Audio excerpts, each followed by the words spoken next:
Good afternoon, ladies and gentlemen, and welcome back to another edition of Cubs Daily. My name is Steven Ryan.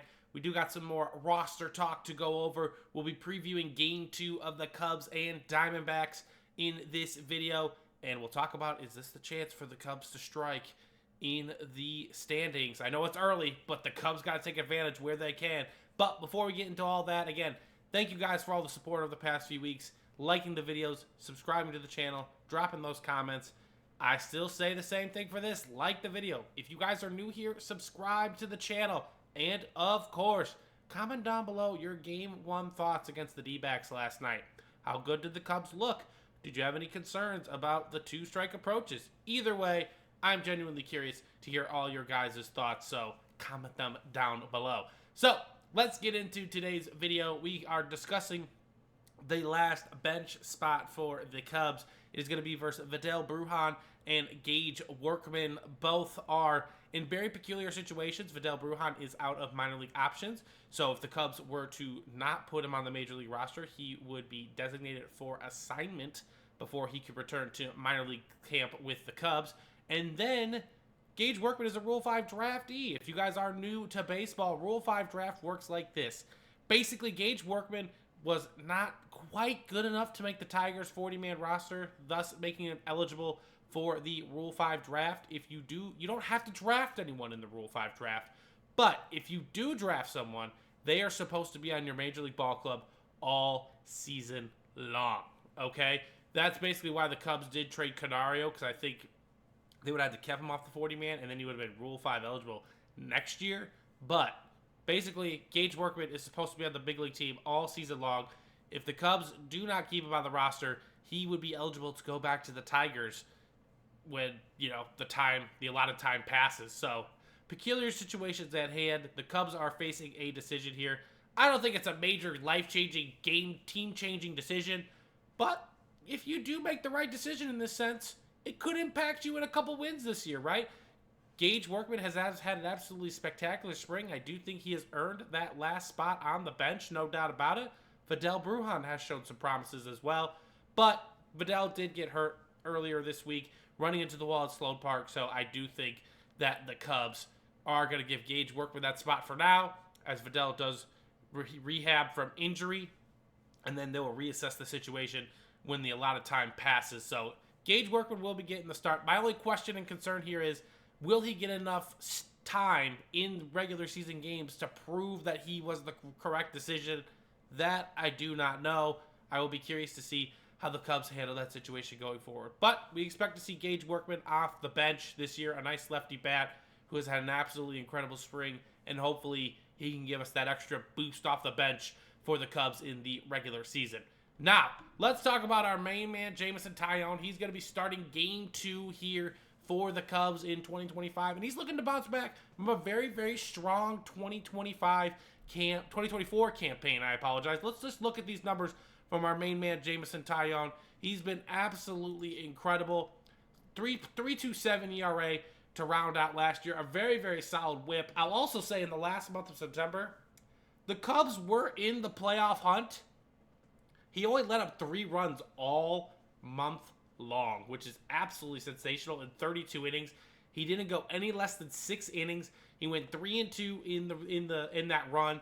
He was very, very solid for the Cubs all year long last season. And if he could be slated as that third starter for the Cubs, I really think he has a chance to help this pitching staff be extra special this year. He had a very solid season last year, but we need him to build off of that momentum. And basically, ever since the second half of 2023, which was his first year of his deal, he signed a 4-year deal with the Cubs, he has been very, very good. Again, anything around a 3 ERA is really solid, especially in Major League Baseball, especially with all these hitters. So, again, shout out to Jameson Taillon. Hopefully, he can continue that strong start. And he will be facing Merrill Kelly, which, in my opinion, ladies and gentlemen, is one of the not as strong pitchers for the Diamondbacks. Like I said before, we are avoiding Corbin Burnes in this situation. Merrill Kelly did have an ERA above 4 last year. His whip was okay, though. It wasn't terrible. But again, I think his season was cut short due to injuries. So not a lot of time or chances for him to truly sign and get that rehab or get those starts down. So be curious to see how he comes back. Will he look rusty? Will the Cubs jump all over him? All I know is this, ladies and gentlemen, the Cubs roster as it sits does not have a lot of experience facing Merrill Kelly. I think they're all combined for one hit, and that was from, who's that from? That's from Michael Bush. He's 1-for-1 in his career against Merrill Kelly. So either way, it's going to be very curious to see how the Cubs attack him. But a couple of the players have never seen Merrill Kelly before, so maybe Merrill Kelly's just that pitcher that they're going to own, you know? So Jameson Taillon versus Merrill Kelly, I really do think, ladies and gentlemen, this is going to be that opportunity for the Cubs to strike. Again, looking at these numbers for both of them, Jameson Taillon and Merrill Kelly, the Cubs do have the advantage here over Merrill Kelly. This is a great chance to win. Any chance you get you can avoid Corbin Burns, who's going to be up for the NL Cy Young probably, with his teammate Zach Gallen. You have to take advantage, and that's really the key right here, right? A chance for the Cubs to get on the winning track, to win this ball game, continue the success, build that confidence, get that momentum, hit the ball around the yard a little bit. This is the Cubs' chance, ladies and gentlemen. We need to have strong plate appearances from Ian Happ, no stupid mistakes, being patient. Kyle Tucker can get on the scene, all that good stuff in this matchup. Tomorrow, the Cubs will be in for Game 3, and that will be Shota Imanaga versus Brandon Pfaadt. You guys know exactly where you can check that out. You're going to find that all out right here on Cubs Daily. So, again, Game 2, that's going to be at 8:10 Central tonight, ladies and gentlemen.